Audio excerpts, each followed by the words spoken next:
I chose licorice just because of what you said. It's so versatile. It's so useful, and you can't name one system where it won't benefit. Hello and welcome to the Herbs with Rosalee podcast, a show exploring how herbs heal as medicine, as food, and through nature connection. I'm your host, Rosalee de la Forêt. I created this YouTube channel to share trusted herbal wisdom so that you can get the best results when relying on herbs for your health. I love offering up practical knowledge to help you dive deeper into the world of medicinal plants and seasonal living. Each episode of the Herbs with Rosalee podcast is shared on YouTube as well as your favorite podcast app. Transcripts and recipes for each episode can be found at herbswithrosaleepodcast.com or through the link in the video description. Also in the video description, you'll find other helpful resources. For example, to get my best herbal tips, as well as fun bonuses, be sure to sign up for my weekly herbal newsletter. Okay, grab your cup of tea and let's dive in. First up is our Herbs with Rosalee Student Spotlight. Each week we take a moment to celebrate one of our amazing students and their inspiring contributions to our herbal community. This week our spotlight shines on Amy Martin from Pennsylvania.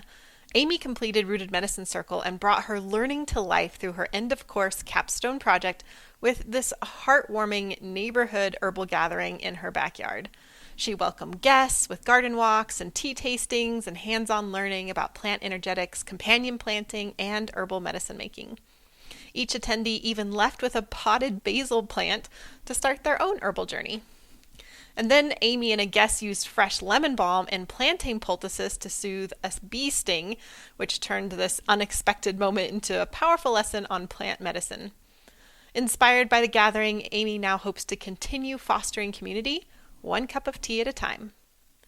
To honor her contributions, Mountain Rose Herbs is sending Amy a $50 gift certificate to stock up on their incredible selection of sustainably sourced herbal supplies.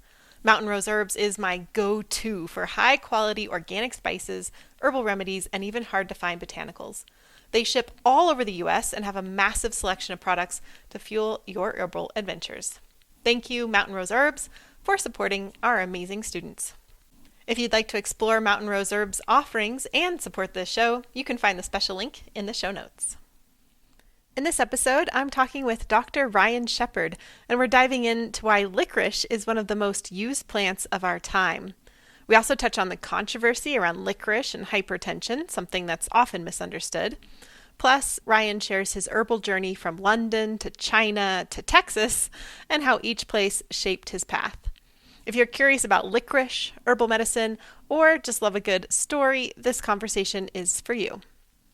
For those of you who don't already know him, Dr. Ryan Shepard is one of those amazing practitioners with a deep well of knowledge and experience. He started his journey at the University of Westminster in London, earning his degree in medical herbalism, and then went on to study naturopathy, functional medicine, and acupuncture. Ryan's passion for healing took him all the way to China, where he worked in hospitals in Shanghai and Nanjing, treating complex cases and training with fused subcutaneous needle technique. Ryan currently has a practice in Dripping Springs, Texas, where he's very passionate about providing his services and years of training and experience to the community. Welcome to the show, Ryan. Hi, Rosalee. Thank you for having me today. I'm really excited to get to know you. My friend Beth just went on and on about what a lovely person you are and all this incredible knowledge that you have. And so this is our first time meeting, and there's always that excitement. I get to hear your story along with everybody else and hear what you have to share. I'm really excited for the plant you chose as well. And I'm excited to dive in. So I would love to hear how you got started with plants and just how your journey has been along the way. Yeah, absolutely. My journey was really, I grew up, let's start from where I grew up in Toronto, Canada. I was a city boy. I didn't grow up really around herbs. It wasn't tangible to me. It wasn't in my childhood. My parents were very conventional. Grew up with a lot of friends who were in medicine. So anytime we were kids and got sick, let's go get an antibiotic. Let's go, to the doctor. Very conventional. And it was interesting how I did, get on this path, I think it was always within me, and I had to cross that path at the right time, you know? So growing up, I just was fascinated by what got me into it firstly was the essential oils. And I've always been a nostalgic person, love the essential oils and the combinations. And I started first with my first bottle, which was actually grapefruit essential oil. And it just grew from there. And then I started to get into the, research on, well, what's the medicinal properties of these oils and looking at other plants like peppermint and what is peppermint used for as an actual plant rather than just this one compound. And I started to make medicated creams for, I remember my mother when she had bronchitis, I just whipped up a few essential oils and made a little chest rub for her. And I just, So this is you like as a teenager, you're like whipping up stuff just on your own. You're like, I got that. yeah, I was like 11 or 12 at the time. Oh, And wow. I started early, I guess, on this path. And I even, my brother would get a cold and I'd make up a tea with horrible tasting herbs that I just go to this health food store and pick up bulk herbs and whip them up. I didn't know exactly what I was doing, of course, but I had kind of an idea. Echinacea is good for the cold and flu, and so immune system. And I just had a very rough idea of herbal medicines. And yeah, I even took over one of my mom's areas of her flower beds, and I just completely uh, tore it up. And I walked down the street to the grocery store and picked up a bunch of these tomato plants and like young, I grew my own lettuce and tomatoes and peppers, and I didn't grow up with this stuff. So it was interesting how I just grew this excitement for it and connection to the earth when I grew up in a very, traditional home in the city. And so eventually I wanted to make this career choice, and I went to the university in the east coast of Canada in Halifax, Nova Scotia, where I wasn't studying anything related. I was pushed to get a degree from my family, a lot of pressure. So I wanted to go into naturopathic medicine at that point. When I was in my last year of high school, I was looking into it seriously. But in North America, you can't enter one of these programs out of high school. You have to do a general bachelor's degree, bachelor's of science, and then you go into it. And I thought, no way I'm wasting 4 years of my life when I know what I want to do. So I actually was in university at this point due to family pressure, and I was miserable and I got depressed. So I'm like, what am I doing? This isn't my path.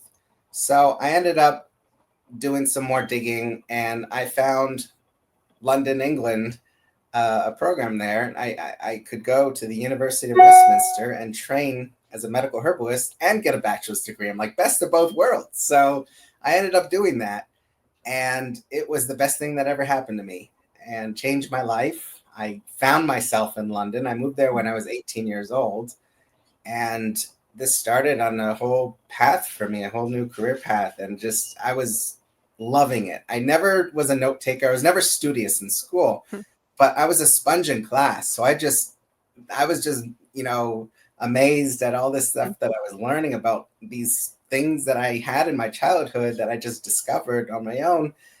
And I could go into the exams with memorizing all this material from class and not reviewing it beforehand. And I wasn't an A student by any means, but I did just fine. In clinical, I really shined in my clinical part of the course, so of the degree.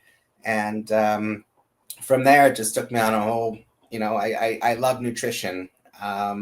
Before you go further, I have questions. Yeah, I have so many questions that I don't even know what they are, but I'm just so fascinated. Like, you went to London to get a degree in medical herbalism. So things are a bit different in the UK than they are in North America. And that herbalism is recognized and more officially, I guess we could say. What I'm just like, what was that like? Like, you moved to London, what were classes like? Did you have a favorite teacher? What kind of stuff did you learn? Like, I don't even know what you would learn at the University of Westminster at that time. Absolutely. The first year is a lot of the anatomy, physiology, and the botany, and then in the second year you get into the more of the plant compounds and phytotherapy, let's call it. And in my other school, my naturopathic school, where I did a little herbal medicine as well, it was mostly nutrition focused, functional nutrition. We did learn more about the humors and the energetic part, but in my program in the university, it was very much a science-based program, so there was none of that.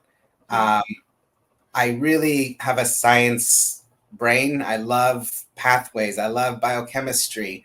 So it really did speak to me learning about the volatile compounds or the other active constituents within the herbs and using them in a systemic way, in a holistic way, instead of green pharma as it would be called. Oh, you have this, let's give you this herb, very symptom based. This was more systems based, and it was really cool to learn that. And Cool. You did ask about a favorite teacher, and he's actually right behind me. He sits behind me in every formulation I make for a patient. Chris Headley, he was one of my dear teachers years ago. So, Oh, that's lovely. It's a colleague. It was did an amazing job with his artwork, and she drew this. And I asked her to mail me a blow up version so I could frame it in my office. So it's very near and dear to my heart. He was near and dear to my heart. He was one of my big influencers. He taught me a lot about the Schedule 3 herbs, or the Schedule 20 as they're now called, or the poisons as they call them here, which he taught us not to be fearful, but to use them safely and how to use them confidently. So, yeah. Oh, that's so lovely, Ryan. I never got to meet Christopher Headley, but Jim McDonald, who's a dear friend of mine, was strongly influenced by him and absolutely loved him. And I studied the humors a lot and temperaments with Jim, which I know that was kind of that lineage as he got it from Christopher Headley. And the book that was published posthumously is really cool. I mean, he was very much an energetic minded teacher. Yeah. Lots of wisdom there. Yeah, I wonderful. his drawings on the wall when he would explain a symptom picture and how a person would look like, which herb would be used for that. And his diagrams were amazing. Interesting. Yeah.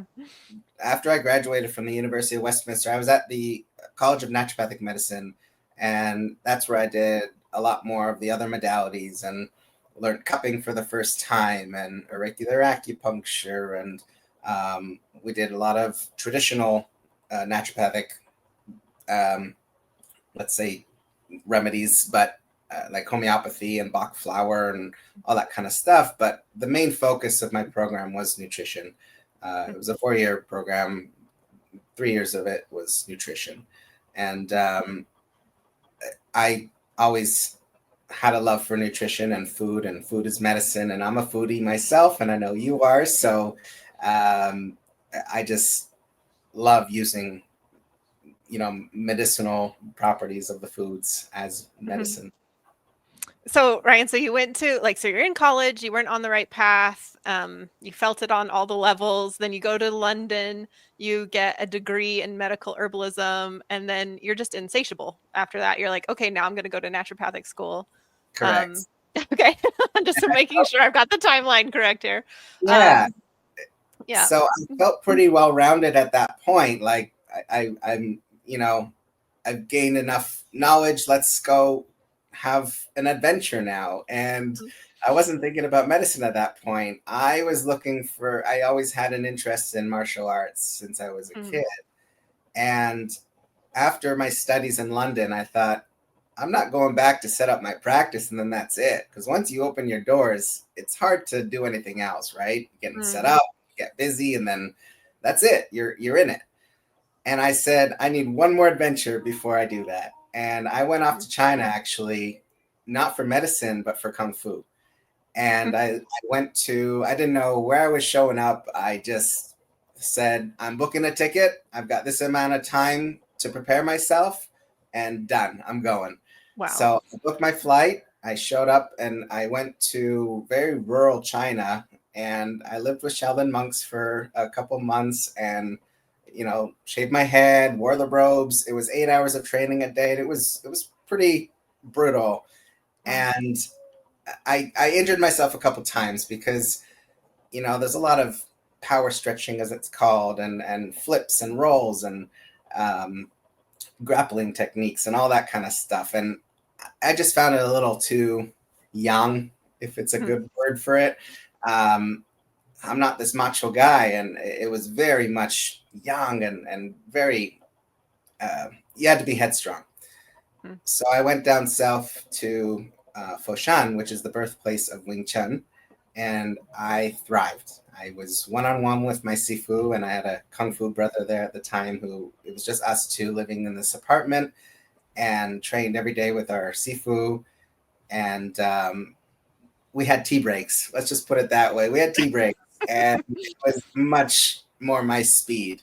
And it wasn't just brute force. It was easier to pick up, and I really loved it. So after a few months, I thought, okay, I passed a lot of levels. I got my certificate. Now I'm ready to get back into medicine. I had my adventure. I'm good. So I ended up working in a couple hospitals there, and I flew up to Shanghai and went to Nanjing and spent most of my time in Nanjing training under a doctor there who invented a new therapy for pain management. And that's what got me started in the needling techniques. So I got my first, I trained under him. I was just blown away by this new therapy. And I ended up, long story short, bringing it back to North America, getting the rights to it. And I redesigned the needle with him to now teach courses all across the world. And in order to continue practicing that therapy, I had to jump through some hoops when I moved back to Toronto, because it was just a year before acupuncture went into regulation. And I still opened my clinic doors to practice. And I knew I had a year, but I had to do some intense studies in Chinese medicine. And I got my license I had to challenge the boards and jump through more hoops in order to keep practicing. So I then ended up with a degree in Chinese medicine and acupuncture.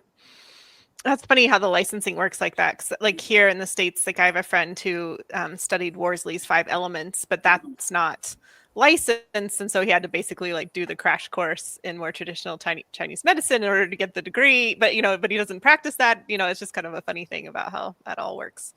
That's right. And so then you so you had a practice in Toronto. I did. But 3.5 then years. For how many years was that? 3.5 years I was there. 3.5 years. Almost 4 years. What called you south? I ended up moving to Dripping Springs directly from Toronto, of all places. Of all places. Yeah. Yes. And I started a venture for this new therapy that I wanted to expand on. And that started me on writing my book for this therapy, and a kind of a manual. I created a course for it, and got FDA approval for this therapy in 2018. Wow. And it just started a whole new career path for me. And so I now have my practice in Dripping Springs, and I think it's safe to call it a thriving practice, right? Because I looked at your website. You have about a 2-month waiting list going on. Yes. I think that was very wise of you to go have your adventures. I see what you mean by like, once you're in it, you're in it. That's right.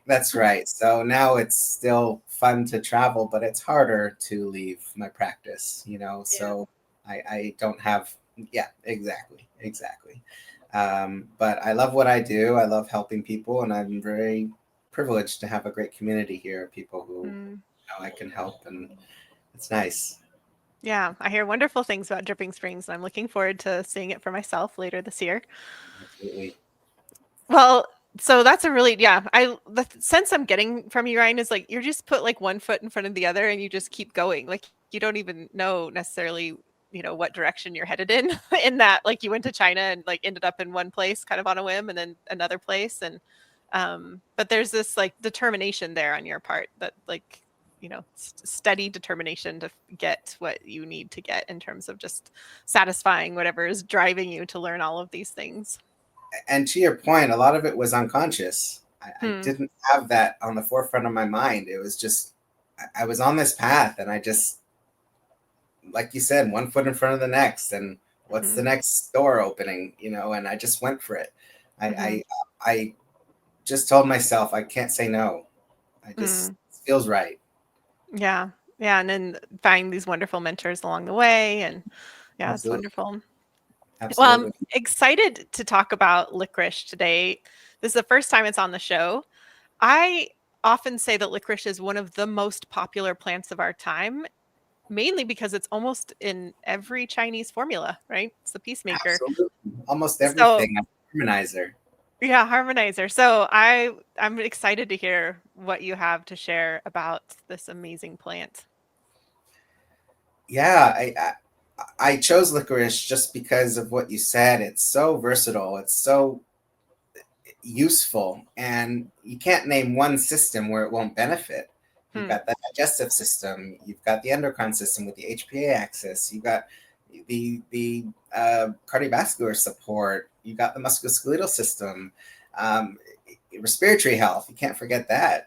So lungs, every system will benefit from this herb, and it's not a super high dose herb either. You can get really good results using it in teas, for example. Um, and I mainly use tinctures, but I just think it's so versatile. And in Chinese medicine, it is a harmonizer. And by that, it really has the ability to balance and enhance the synergy of the herbs in the formula and ensure they work together to reduce side effects, to potentiate the action of the king herb in the formula. And I like to use an analogy of it acts as like the conductor of an orchestra in a way. The conductor doesn't play any instruments, but ensures all musicians work in harmony to create a beautiful composition. Hmm. Without the conductor, the music might sound a little chaotic. So it really helps in that way, just to organize and enhance the formula and just round it off well. Hmm. Um, and it goes far beyond that as well. It's main action on healing the stomach and helping with different infections like H. pylori and glycyrrhizin. Its main component, saponin, its steroidal saponin, actually has an antiviral component to it. So great for respiratory health. I could go on and on, but you know, we use it in adrenal health with the HPA. I use it. It's a great herb for those who are on corticosteroid use, and whether it's short term or long term. Usually, it's long term that you get more HPA suppression, right? So, coming off of that is quite difficult, and licorice can really help to keep those adrenals well supported and nourished, and to help with the side effects of coming off of those. Hmm. Adrenal insufficiencies such as muscle weakness and hypotension and fatigue, that can greatly be helped and supported by the gentle use of licorice. I'm so glad you brought that up because that's such a huge deal. And sometimes I get a little frustrated that there's not more integrative medicine going on because how many doctors are prescribing corticosteroids, but then they don't know about these supportive therapies to help with that transition.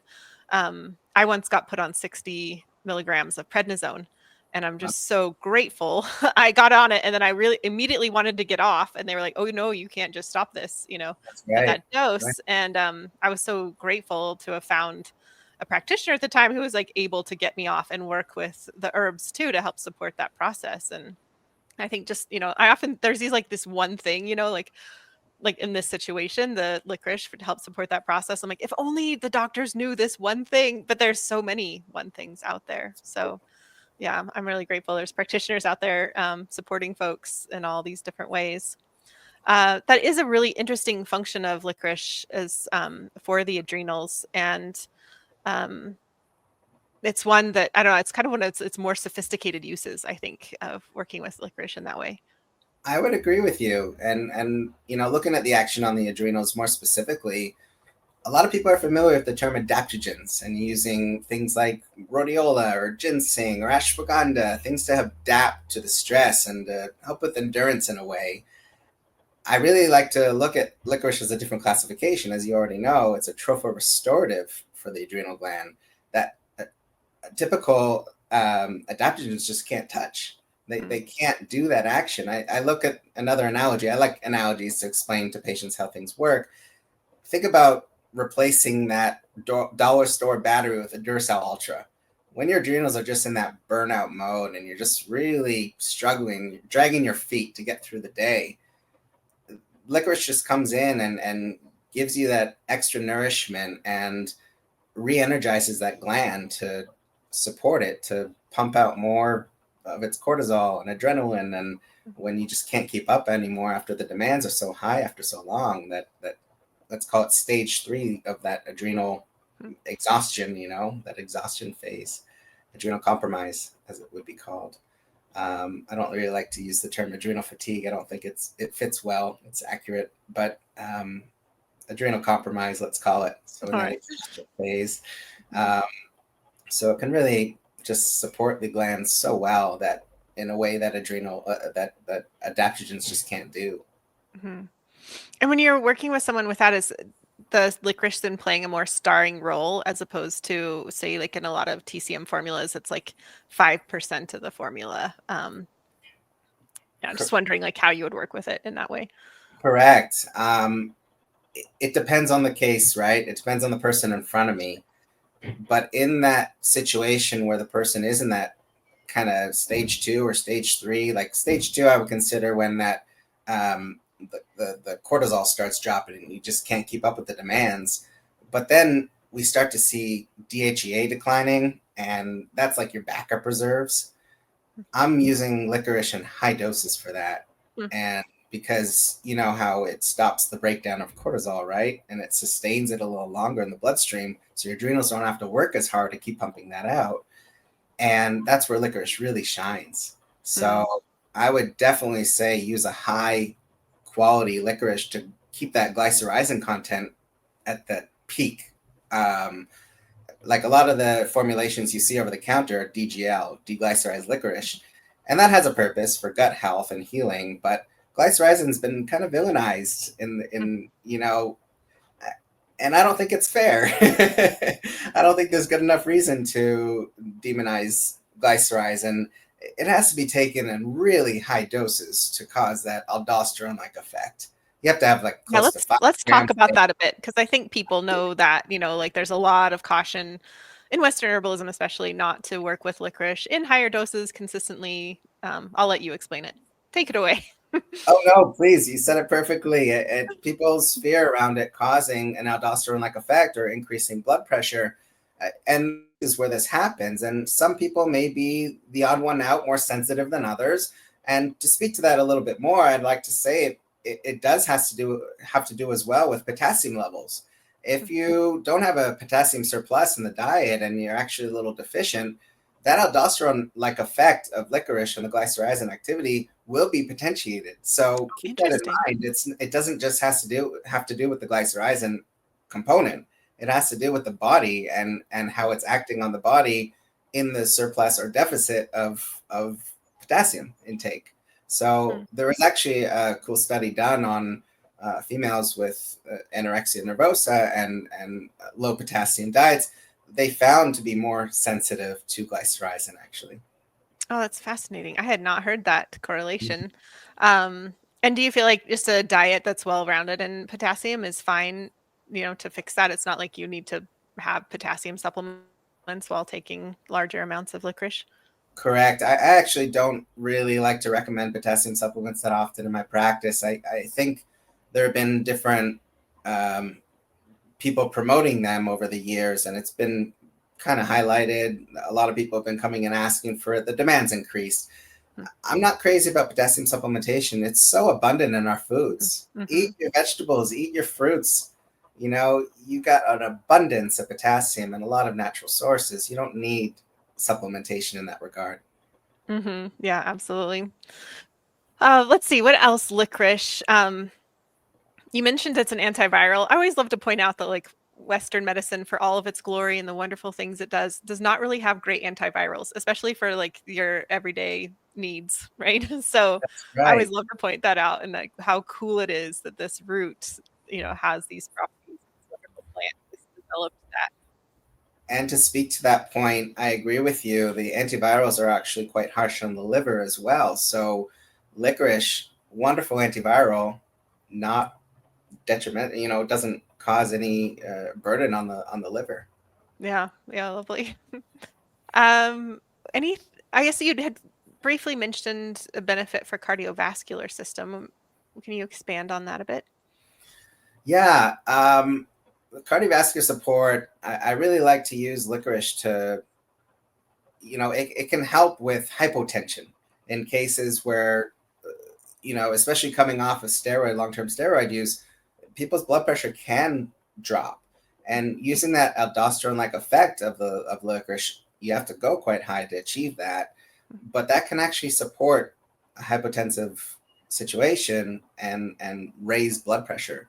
So it will allow the heart to not work as hard. Hmm.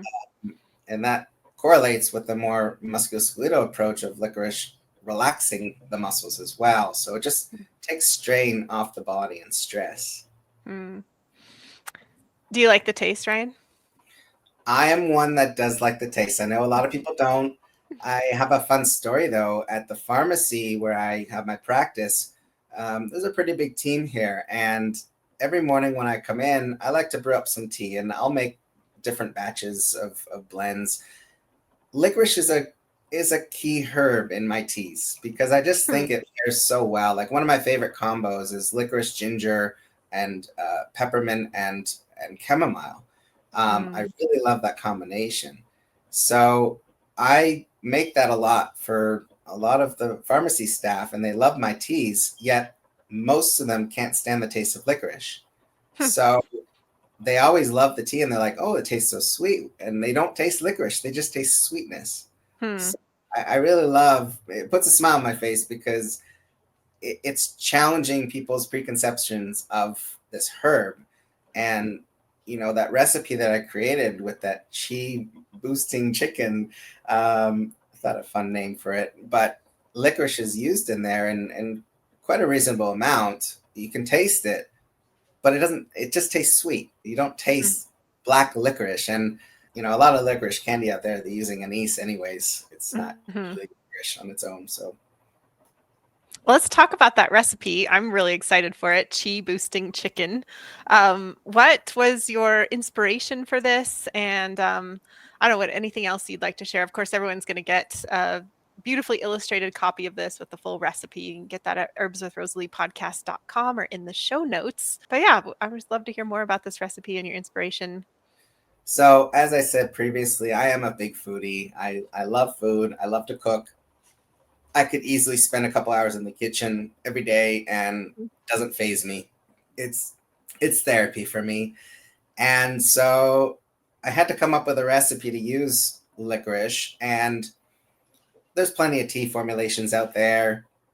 I wanted something in food that's tangible. How can we use licorice in an actual dish? That's hard to do. Just being that herb, it's not typically used in recipes. You don't really see it there like you see ginger, for example.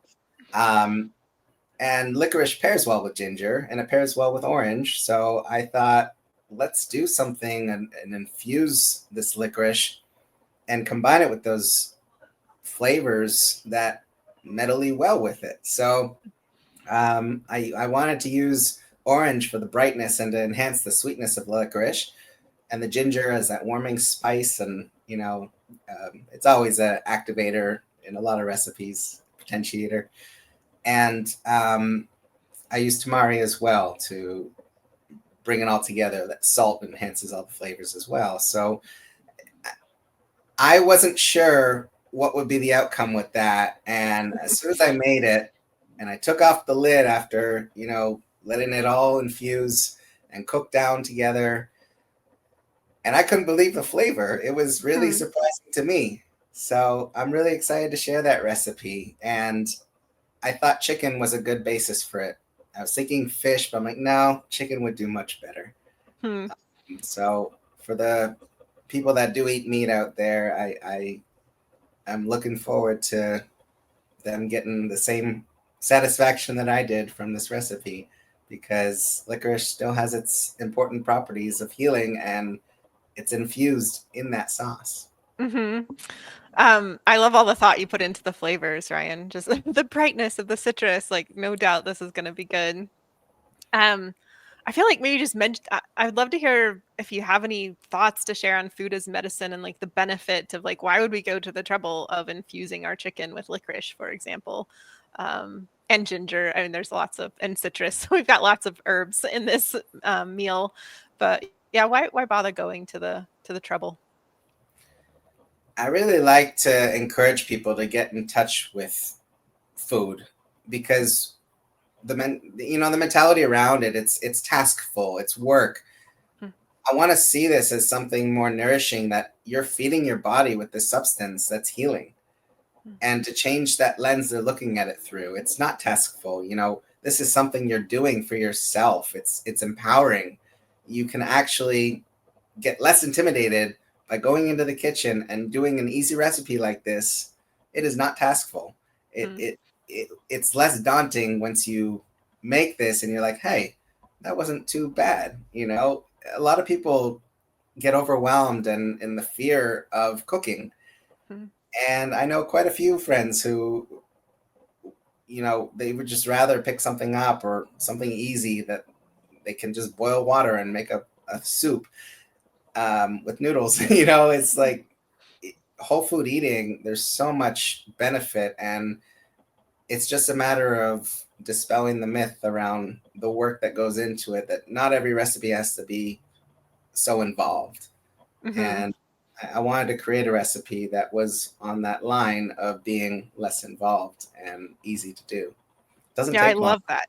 I love that. You have all these different ingredients like you shared, but it's very straightforward and simple. I'm going to have no problem printing out this recipe, giving it to my awesome, handsome French husband, and allowing him to cook it for me. I'm going to feel really good about that. But it's straightforward enough for me to do it. I'm kind of the person who, like, I'm the one who loves the food, but I don't love the hours in the kitchen.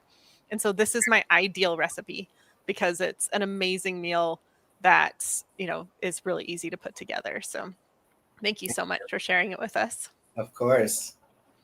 Is there anything else you'd like to share about licorice before we move on? What do I want to share about licorice that I haven't mentioned? I can't think of anything at the moment. I have a question. You mentioned you use tinctures a lot in your Yeah. practice. I'm just kind of curious because, like, I always hear it say, I've never studied in China. I haven't studied, at a 8-year acupuncture school or anything like that. But I always hear that licorice is a part of almost every formula. Um, is it a part of a lot of your formulas? Do It you is add in that? actually. Yeah. Uh, I do love using licorice in my tinctures, Mm. and I compound a lot. I keep my dispenser in another room here, and I just love walking in there and having all my medicines. It's just I can't get over it. It excites me every time I walk in there to have my dispensary.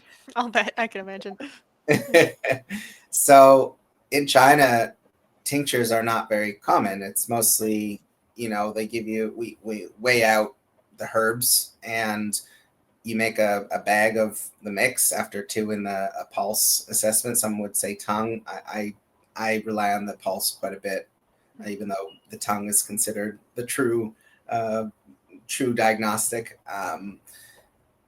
In China, though, we do pulse assessment quite a bit, and weigh out the herbs. You give the patient a bag of a mix, and they have to brew it up twice a day at home, and they're usually drinking quite a bit. It's a whole cup of this horrible tasting, to most horrible tasting, depending on the herb blend, uh, mix and a decoction.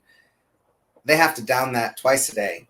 I just find it so much easier to take a concentrated shot twice a day or 3 times a day, however you're dosing it, and call it a day. Hmm.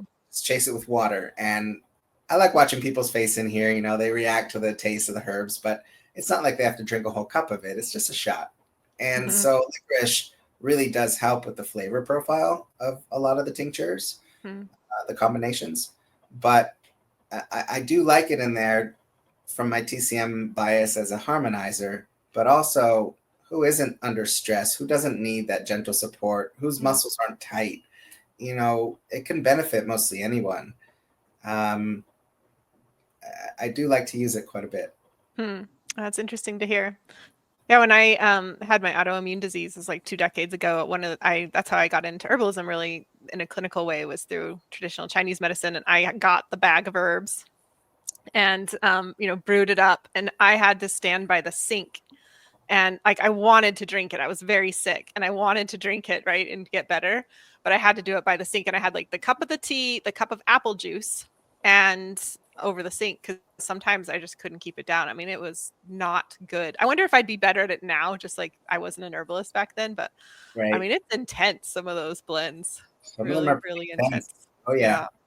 Yeah. Yeah. So I can appreciate getting it, another method that's much easier to That's right. handle. Yeah. That's right.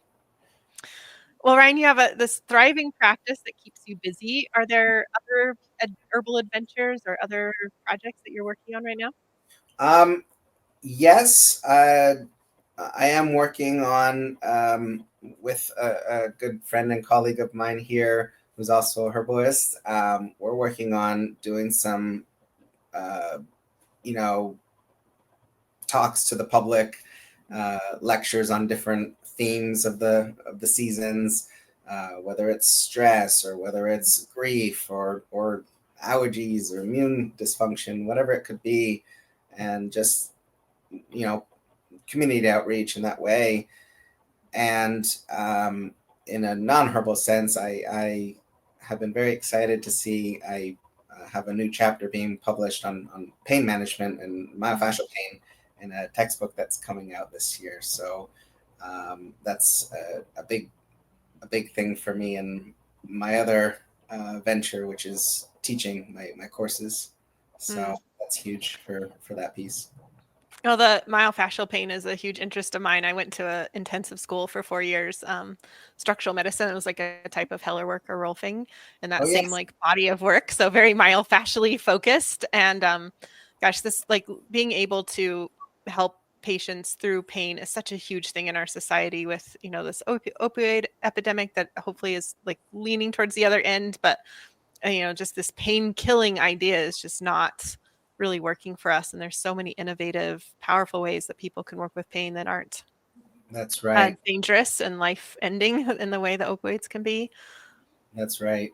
And I'm a bit of a fascial nerd, fascial sciences. So um, that's pretty much the foundation for my teachings is fascial sciences and myofascial pain, muscle dysfunction.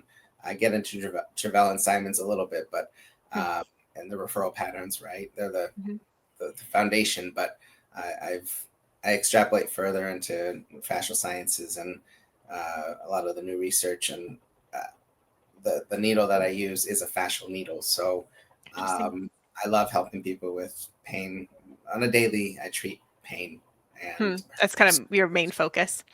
it is a lot of it. I'm a pain specialist. I can't get away from it, but people don't know that about me when they come in for the most part, unless they're seeking pain modalities, pain management. But herbs just complement it so well. Yeah, I use a lot of yellow jasmine, gelsemium, a lot of these herbs to help. Even skullcap, something gentler and safer, I guess, could be used. But so many herbs can benefit the the pain management aspect and an adjunct to my modalities that I use, physical modalities. Let's call it physical medicine.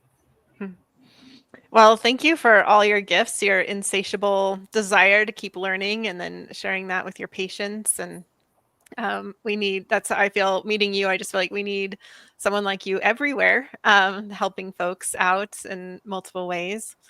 Before I let you go, I have one last question for you. And that question is, how has herbalism surprised you? Sure. Herbalism has surprised me in a few ways, and I'll speak to the main ones that come to the forefront right now.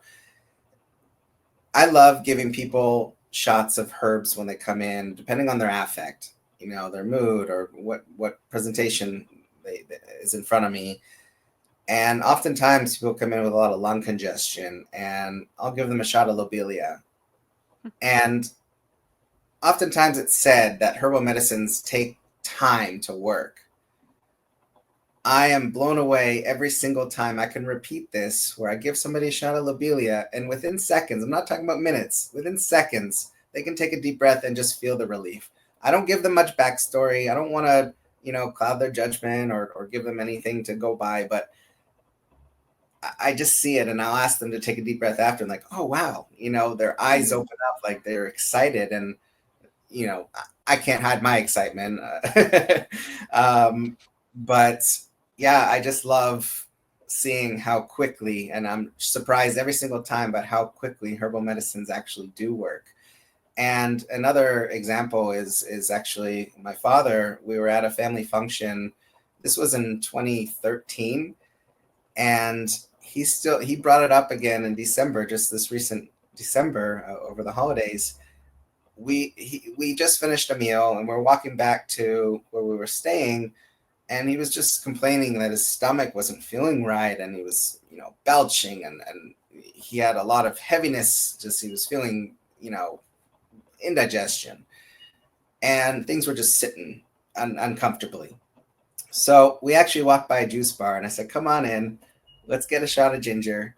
And immediately after, within minutes, he started to feel so much better. He's like, "Wow!" And he doesn't have much experience with herbal medicines before me, but this was so eye-opening, and it was memorable enough that he mentioned it just this recent December, just a month ago.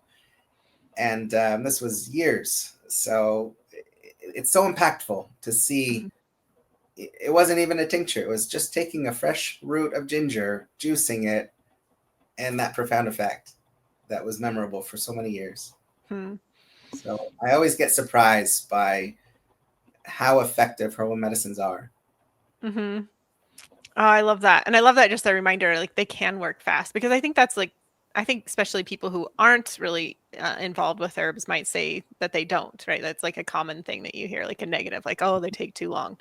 I think that's probably more comes about, like, if somebody has a major chronic disease, you can't expect to feel better the next day. But these other ways, absolutely. I love that you're not timid. Like, somebody walks into your office and you're like, oh, here's some lobelia. That is awesome. Like, there's just kidding. No, I don't. I'll give people easily 2.5 mils of a lobelia tincture, and I haven't once induced vomiting. So yeah, I feel like that is a little overstated. I know Seven Song, I think it was Seven Song anyway, talks about, like, the tea of lobelia can be a bit more nauseating than the tincture. But even still, I mean, it's just acrid, and there's, you can easily find, like, warnings from, sites that don't know any better and don't have experience about lobelia. Meanwhile, you go to Dr. Ryan Shepherd and he's like, good to meet you. Here's some lobelia. Love it. Well, thank you so much. This was so lovely to chat with you, hear your story. Thank you. Get excited about licorice. It's been just wonderful. Thank you so much. Thank you so much, Rosalee, for this opportunity. It's wonderful to meet you and to have this time. Oh, thanks. Thanks for being here. Don't forget to head over to the show notes at herbswithrosaleepodcast.com to download your beautifully illustrated recipe card. There, you'll also be able to sign up for my weekly newsletter, which is the best way to stay in touch with me. You can find more about Dr. Ryan at his website, shepherdfunctionalmedicine.com. If you'd like more herbal episodes to come your way, then one of the best ways to support this podcast is by subscribing on YouTube or your favorite podcast app. I deeply believe that this world needs more herbalists and plant-centered folks, and I'm so glad that you're here as part of this herbal community.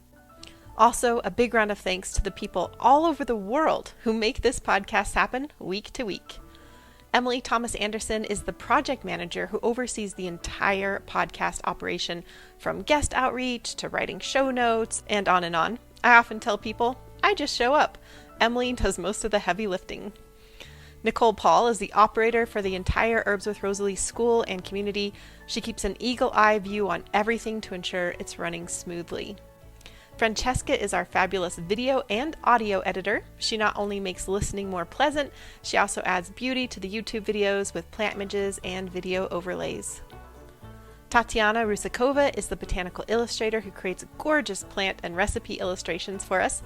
I love them, and I know you love them. Once the illustration is ready, Jenny creates the recipe cards as well as the thumbnail images for YouTube. Alex is our behind-the-scenes tech support and social media manager, and Karen and Emily are our student services coordinators and community support. If you've written in with a question, undoubtedly you got help from them. For those of you who like to read along, Jennifer is who creates the transcripts each week. Xavier, my handsome French husband, is the cameraman and website IT guy. It takes an herbal village to make it all happen, including you. Thank you so much for your support through your comments, reviews, and ratings. One of my favorite things about this podcast is hearing from you. I read every single comment that comes in, and I'm excited to hear your thoughts on licorice. Okay, you've lasted to the very end of the show, which means you get a gold star and this herbal tidbit. Well, I have a fun little herbal tidbit for you today. So Xavier, who is my very handsome French husband, has a rather unique dental routine. He brushes his teeth with a licorice root. Yep, that's right. Like, he doesn't even own a toothbrush, right? No plastic toothbrush, no fancy gadgets, just the root. And so here's how that works. He picks a good-looking licorice root, and not too thick, not too thin, fairly straight, without too many little branches. And over time, he's just developed an eye for the best ones. Then he chews on one end lightly until the outer bark comes loose. He spits that out and then keeps chewing until the fibers soften and separate. And about a minute of that, the end of the root kind of fluffs up into this natural little brush. And from there, he simply rubs that over his teeth and his gum line. And then when he's done, he just trims off the used portion, sets it aside for the next brushing. So it's pretty clever. This is how people brush their teeth for a long time. Not too many people do that today. But before you think this sounds too good to be true, his dentist has given the licorice root toothbrush the official thumbs up. So all good there. Of course, I can't guarantee it's going to work as well for everyone. So, of course, regular checkups are always a good idea. But if you've ever tried brushing your teeth with an herb, whether it's licorice root or something else, I'd love to hear about it. You can always share with me by hitting reply to my weekly newsletter, or you can do a comment in this episode. All right, that's it for today's herbal tidbit. Until next time, keep tending to your herbal roots in whatever way that looks like for you.